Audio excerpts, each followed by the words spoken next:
Hello' হাই ৰাইজ, আশা কৰোঁ সকলোৱে ভালে আছে। মই একদম ভালে আছোঁ। স্বাগতম জনাইছোঁ মোৰ ইউটিউব চেনেললৈ। আজি ওলালোঁ বিশ্বনাথ চাৰিআলিলৈ বুলি। কিবা সৰু সুৰা বজাৰ কেইটামান কৰিবলৈ আছিলে, তাকে মই বা ভিনদেউ আৰু ভাইটি ওলাই আহিলোঁ বজাৰ কৰিবলৈ বুলি। বিশ্বনাথ চাৰিআলিৰ ৰাস্তাটো যে ইমান ধুনীয়া, চাৰিওফালে বাগান, কিবা এটা দেখি ভাল লাগি যায়।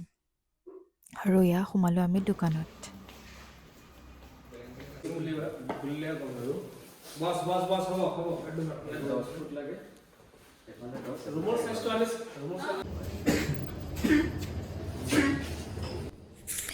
আৰু আহি সোমালোঁ স্প্ৰিং ভেলীত চাহ একাপ খাই যাওঁ বুলি।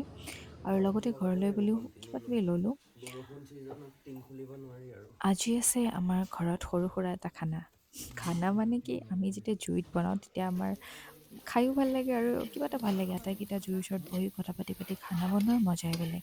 মাংস বনোৱাৰ দায়িত্ব ল'লোঁ মই, সেইকাৰণে লাগি গ'লোঁ কামত। এইফালে মাংসৰ মছলা ভাজি আছোঁ আৰু মাজে মাজে ভিডিঅ' কৰি আছোঁ। জুইত বনোৱা খানাৰ টেষ্টটো কিন্তু সুকীয়া। মানে গেছত বনোৱা আৰু জুইত বনোৱাৰ মাজত অকণমানতো ডিফাৰেঞ্চ আছে। আৰু এয়া খাই বৈ উঠি মই চাই আছোঁ ইউটিউব শ্বৰ্টছ আৰু মাজে মাজে ব্লগ। আশা কৰোঁ আপোনালোকে মোৰ ভিডিঅ'টো চাই ভাল পালে। যদি ভাল পালে please like, comment, share and subscribe কৰিবলৈ নাপাহৰিব। আজিলৈ আহিছোঁ, বাই।